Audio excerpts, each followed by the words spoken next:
Shalom, saat ini kita ada bersama dengan Pendeta Dr. Adi Sujoko. Nah, apa kabar Om? Ya, baik-baik. Wah, puji Tuhan ini ya, Om Adi sebagai Ketua MD kita, MD Jawa Timur, yang sudah 5 tahun ini, punya prestasi yang sangat luar biasa ya. Apa aja Om yang udah dikerjakan ini Om, 5 tahun ini Om, buat Jawa Timur Om? 5 tahun ini ya kurang lebihnya aja Om bisa kerjakan ya pekerjaan rutin sesuai dengan keputusan Musda dulu, tapi yang terutama adalah pembangunan gereja-gereja di pedesaan. Dalam periode ini berhasil dibangun 17 gereja. Sudah selesai dan 10 gereja lagi masih dalam proses. Dalam 5 tahun ini Om. Dalam 5 tahun ini. Biasa, Om. Yang kedua, waktu lalu hamba-hamba Tuhan setiap kali ada yang meninggal mendapat bantuan uang duka cita itu hanya sebesar 3 juta. Tapi puji Tuhan, dalam periode Om ini, setiap hamba Tuhan, setiap gembala dan istri dimasukkan sebagai peserta BPJS Ketenagakerjaan. Ketika ada hamba Tuhan yang meninggal, mendapat santunan 42 juta. Apabila kecelakaan, semua biaya pengobatan ditanggung BPJS dan selama sakit itu setiap bulan mendapat 2 juta. Wah, Tuhan. Kalau meninggalnya itu karena kecelakaan lebih banyak nih. UMR misalnya di Malang ini 3 juta kali 48. Ya, jadi bisa terima 150 juta itu. Wah, luar biasa. Ini yang Om Adi perjuangkan buat gereja-gereja di Jawa Timur ya Om. Ya, itu antara lain ya. Iya, masih banyak lagi pastinya Om ya. Kantor itu. Oh iya, kantor nih. Beberapa hari yang lalu kan tidak bisa karena izin. Nah, kemudian kita berusaha lokasi yang baru. Kita beli seharga 2,5 miliar. Dengan tanah yang lama itu kita jual untuk DP. Kemudian angsuran per bulan 32 juta sekian. Dan puji Tuhan, tidak sampai 1 tahun nanti MD yang akan datang itu sudah bisa pakai kantor yang baru. Ya. Iya, itu yang udah Om kerjakan dan masih banyak lagi pastinya ya Om. Ya.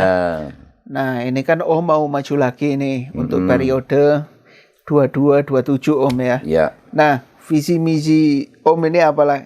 Menyelesaikan PR yang lalu atau ada hal-hal hebat lagi nih Om yang mau dikerjakan? Visi misi saya sederhana saja, sesuai dengan nomor urut saya waktu undian kemarin lalu.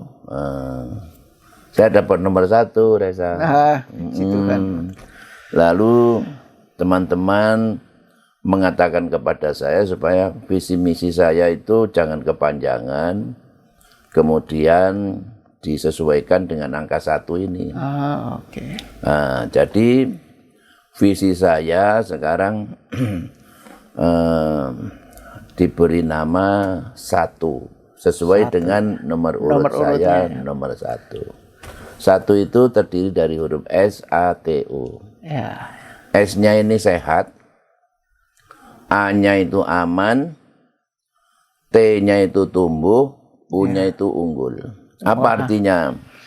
Sehat yaitu kalau gereja itu melaksanakan program penginjilan, penggembalaan yang baik.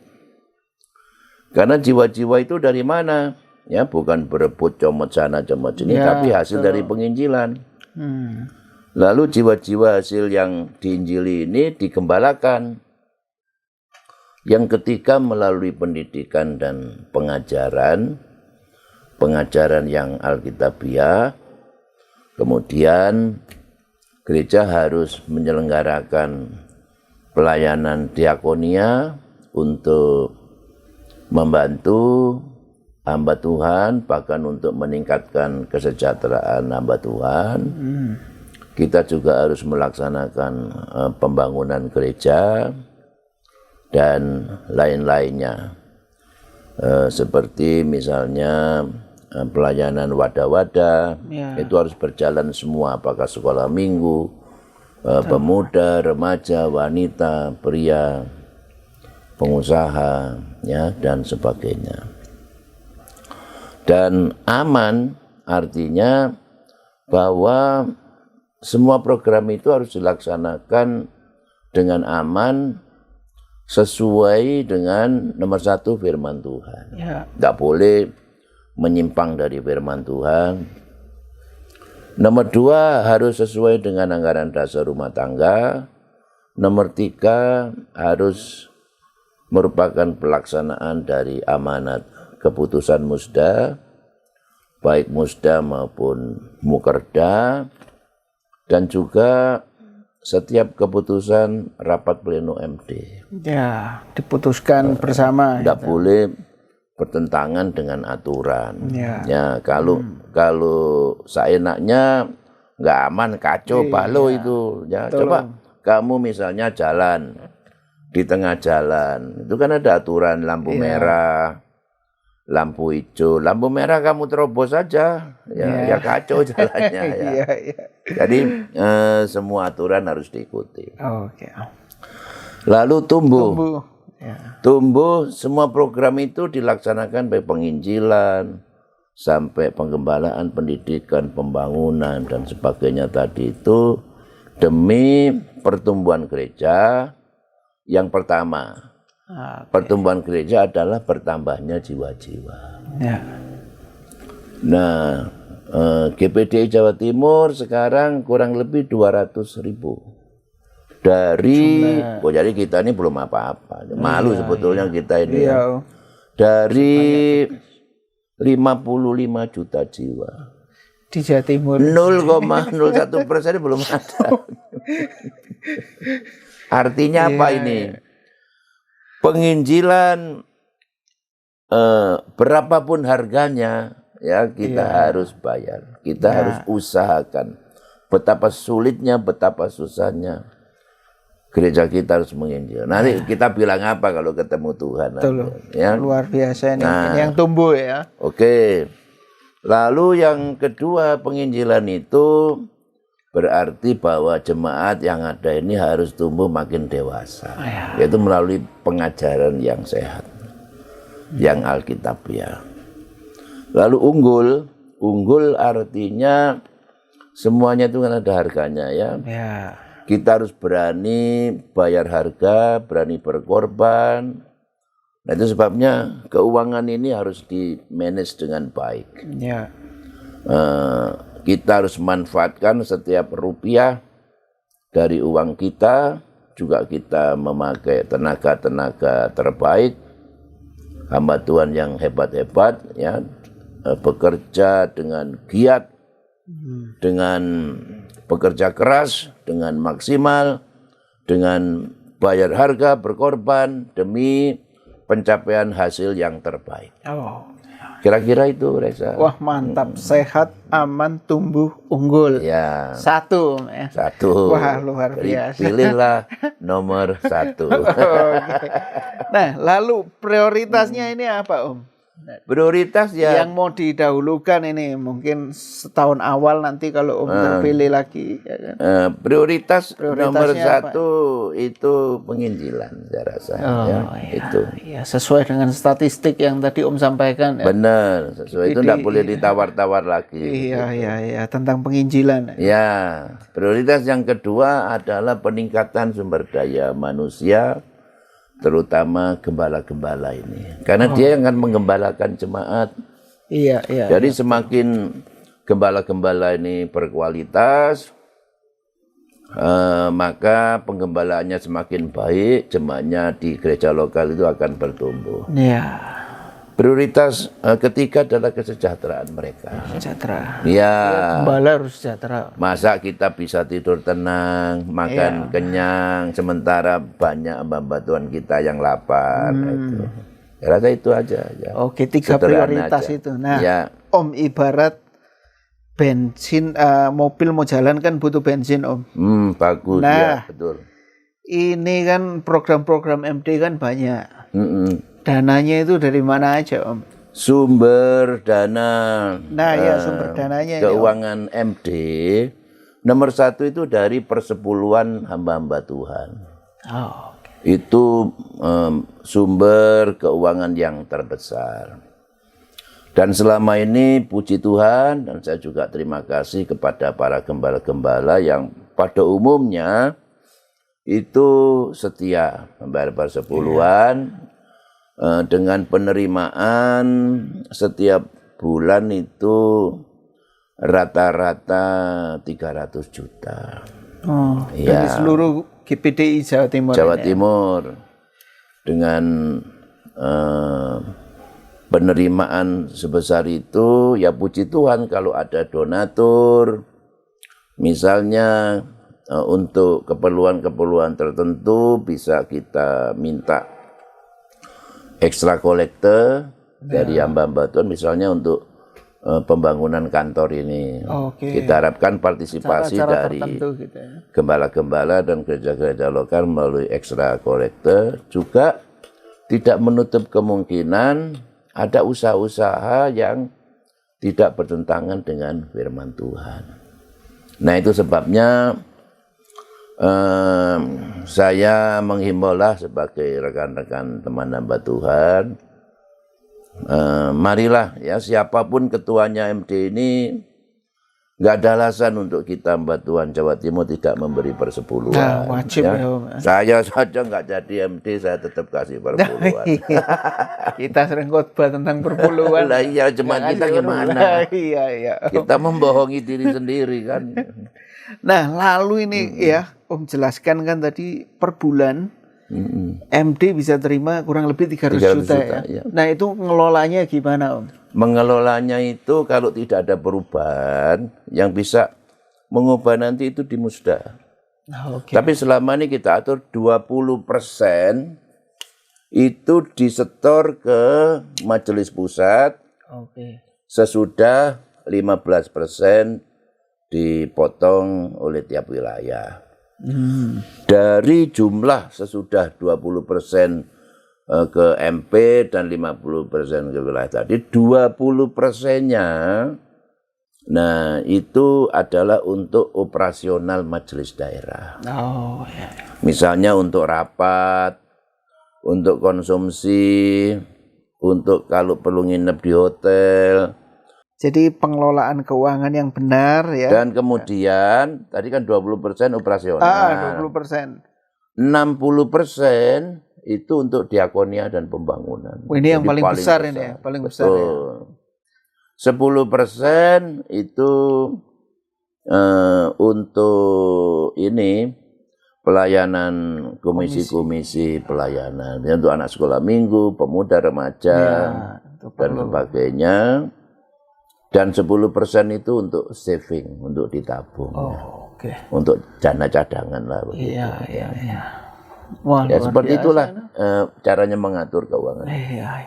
Jadi memang ya kan kalau kita mengelola benar dan semuanya transparan kan, Om ya. Ya ada laporannya di bendara semua. Dan bisa diakses juga kan. Bisa diakses, bisa diminta catatannya. Nah, kapan saja, di mana saja. Kan kita pernah diperiksa oleh BPK. Diaudit ya. Diaudit oleh BPK. Sesudah diaudit, BPK mengatakan bahwa Jawa Timur loh ya. Pengaturan keuangan terbaik di Indonesia. Wah, puji Tuhan ya. Luar biasa memang ya. Jadi ya yang orang lain loh yang menilai ya. Iya, BPK ya, diaudit dari BPK. Diaudit dari BPK. Iya. Nah, yang terakhir ini Om. Strategi Om ini nanti buat buat maju lagi nih Om? Apa-apa aja nih Om strateginya Om? Strategi saya itu sederhana ya. Nomor satu, di atas segalanya kan Tuhan yang punya otoritas. Ya. Jadi saya itu percaya ya, kalau memang Tuhan masih percayakan kepada saya sebagai ketua MD, itu pasti Tuhan punya cara. Amin.